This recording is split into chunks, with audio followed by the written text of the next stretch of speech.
Hey everyone, Morgan here. Okay, so the CDC has officially announced that it's not if, but when the coronavirus is going to get worse.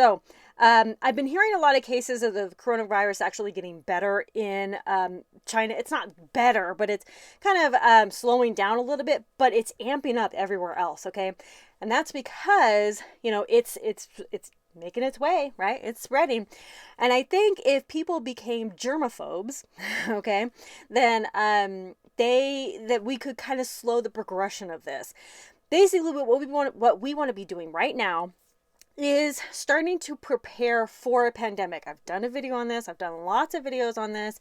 I did posts on my social media. I've done blog posts. I've talked about how to be prepared for pandemics. Okay, but I want to quickly talk about, if you're new to this and new to being prepared for pandemics and things, the thing that you want to do right now for this specific pandemic, and I think for just general health purposes, right, is to be kind of a germaphobe. Okay, constantly be washing your hands and use hand sanitizer. And when you can't wash your hands, use hand sanitizer.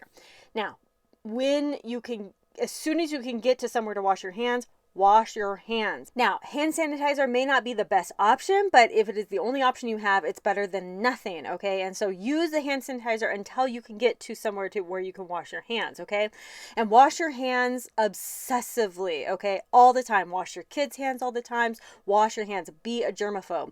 And stop touching your face, okay? We touch our face so much. I realize, I watch some of my videos and I can see myself touching my face all the time. I'm like, oh my gosh, I touch my face a lot, okay?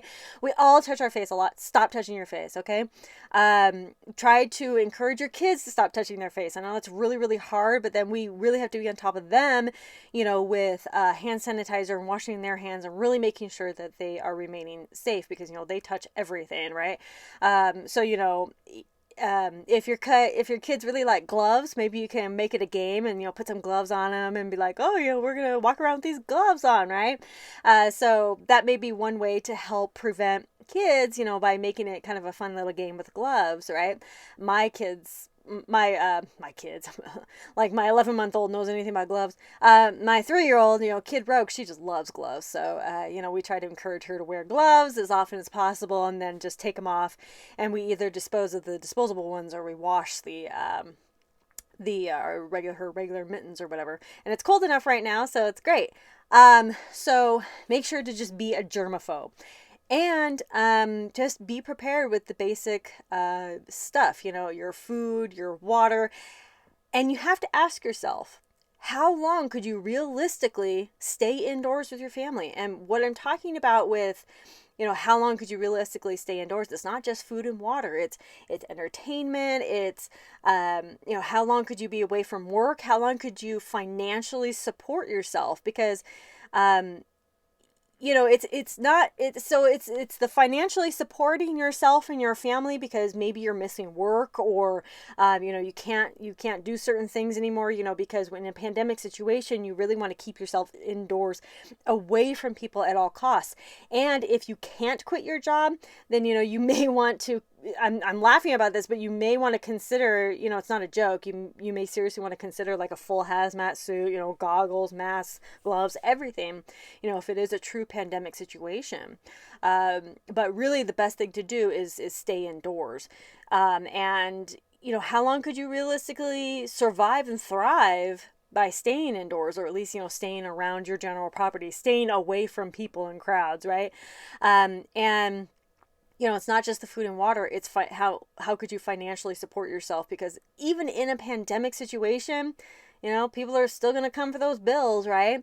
But in a really huge pandemic situation, it may be a scenario where, everybody's getting so sick that nobody's able to, work at these, the electrical company and maintain these things. And so there may be power outages or there may be shortages of food, which a supply chain and shortages of supplies, not just food, but supplies in general, a disruption to the supply chain is definitely possible in a pandemic situation. So you really want to stock up not just on food and water, but medications, first aid, again, entertainment, propane if you plan on, So you do want to be prepared for those shortages of, supplies, of all sorts of supplies, of the medicines, of the first aid, of, the propane, if you do have like alternative, ways to cook, of, fuel, fire starters. I mean, seriously, candles, lighters, all these things, toilet paper. Don't forget the toilet paper, right? And, really stock up on a variety of things. If you have kids, babies, and diapers, stock up on diapers and wipes, and stock up on hygiene methods, just be a germaphobe. While I'm not saying that this is going to happen, but it could happen. And as preppers and people who are new to this prepping game, we really want to be prepared for this worst case scenario. And let's say that the worst case scenario doesn't happen. Great. Now you have all these extra supplies that you can just use on your everyday regular life, or you can continue to store it for any other emergency or disaster scenario. Okay, there's still natural disasters coming. There's still hurricanes and tornadoes and all these things that are still coming in the middle of a potential pandemic. So all these other things you still want to be prepared for. Okay, a pandemic is not the only thing that these supplies that you're getting are good for. Okay, so worst case scenario, you're using this stuff. Not worst case scenario and things start getting better.